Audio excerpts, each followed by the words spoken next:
Kennard Vernon Stewart here for Vernon Speaks Sports Auburn. Before we get into this Auburn versus Mississippi State prediction show, I want you to go ahead and subscribe to the channel. Also, leave a comment. I've really been appreciating the fact that the fan base and a lot of guys from other teams in the SEC conference has been stopping by, leaving comments, and just keeping the dialogue going as far as this very difficult season in the SEC, whether it be because of COVID, postponing games, because of a limited rosters.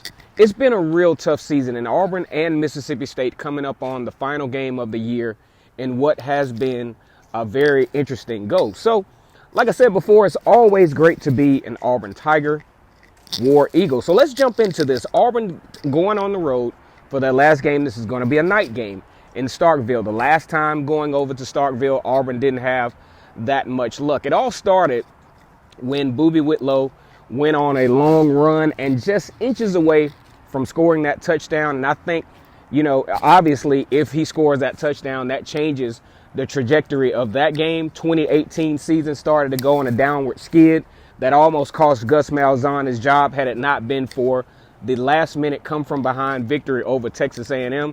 I'm not too sure if we would be still having hot seat talks with talking about Gus Malzahn, as it seems like that's spiraling. If you look at social media, the smoke is starting to gather in regards to the prospect of Gus Malzahn possibly not being Auburn's football coach after this season, but that's yet to be seen. And the talks are becoming more and more prevalent because, Gus Malzahn, for the most part, has underachieved, especially when you look at 8 years of service. You also look, you throw in the salary too. He's making some pretty good money at Auburn. And the 8-4, 7-6, 9-4 seasons, when it doesn't seem to be trending in a more positive direction moving forward, there's no indication. If you look at recruiting as it has been trending lately, there's no indication long term that Auburn is going to be much better than at the optimal a 10-2 football team. And that's something that the Auburn fan base is just done with. 8 years of, he's never had a losing season, but at the same time, the winning seasons are not attractive. When the most wins that you have are in the first year, the second time you have a pretty decent season, you're still going 10-4. And I understand the tough schedule. You got to play Georgia. You got to play LSU. You got to play Alabama every year. Then you have the cross-conference teams that you have to play. You get lucky in 2019 and have to play Florida, when Florida was kind of on an upward trend down there in Gainesville. But at the same time, you should have by now the athletes to handle that type of schedule. Okay, it didn't help that you had Oregon, but still, those were all winnable games, and because of certain levels of decision making and certain levels of execution, obviously, you go 9-4 instead of what could have been because of the way the defense played, really could have been an 11-1 season. So you factor all that in, Gus Malzahn is definitely on the hot seat. So let's get into this Auburn versus Mississippi State game from a prediction standpoint. Now, Mississippi State. Mississippi State is going to air this ball out. It seems like statistically, when you look through the season, they have all but abandoned the running game. I wouldn't be shocked, though, as I've talked about in videos earlier this week, I wouldn't be shocked if Mississippi State incorporated a running game package against Auburn, because Auburn has been vulnerable against the run. Vulnerable in a major way. I wouldn't be shocked if that running game, they tested it out to create some balance in their offense, to keep Auburn on their toes. Now, this is going to be a very, very crucial ball game for these young members of the secondary for Auburn. You're talking Jalen Simpson, Nehemiah Pritchett, Ladarius Tennyson, Marco DeMio, and Chris Thompson. All those guys have seen action. All those guys have seen significant action, and this is going to be a lot of reps in coverage in this ball game. So this is going to be very key that these guys show up and that these guys are focused and that these guys handle assignments and don't read too far into it and wind up giving up the big play. Also, you look at Mississippi State, they have a wide receiver by committee thing going on, led by Osiris Mitchell and Jaden Wally. Both have combined for 400 plus yards. Then you got a couple other guys down the line that are, bringing in 200 here, 150 there.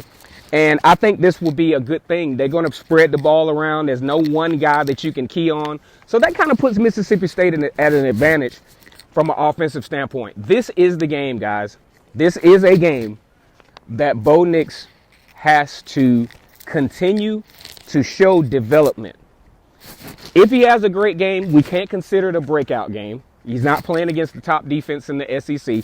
He's not playing against some of the more talented cornerbacks when you compare them to Georgia and Alabama. But at the same time, he has to continue to show progression. One of those things is setting his feet and throwing the football. You set your feet, you throw the football, you plant, you throw. Touchdown Eli Stowe last week.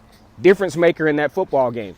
Probably starts the process of Auburn kind of moving past Texas A&M and stretching that game out to where you put Kellen Mond in a real tough position.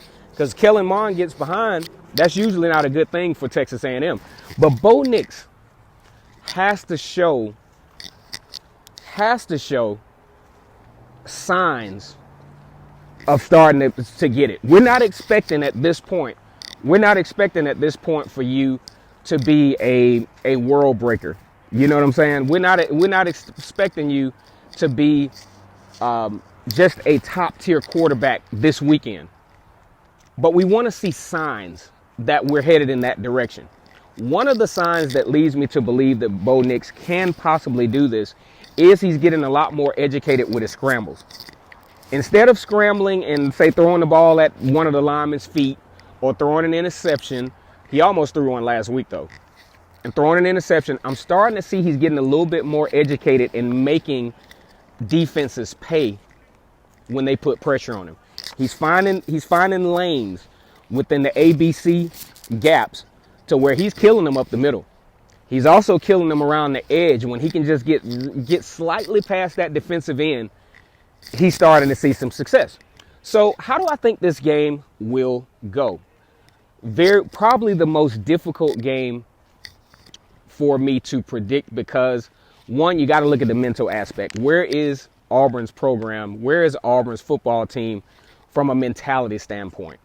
Do they have the mentality to come out? Because they're going to have to compete. This is a team that almost beat Georgia, almost beat Ole Miss. So this is a team that is very capable of beating Auburn. And if Auburn gets caught with their pants down, has the possibility of beating Auburn by double digits. Okay? So I think Auburn athletically should be able to maintain themselves defensively in this game. I don't think Auburn scores a lot of points. There's no indication based on what I've seen all season that Auburn will score a lot of points. So I'm looking at Auburn winning, though. I'm going to give Auburn this one. I'm looking at Auburn winning. They're going to have a tough time in spots covering this air raid, but I think they pull it off. They make the stops when they need them, and they win this game 28-24. They go on the road. They pretty much lead the whole way.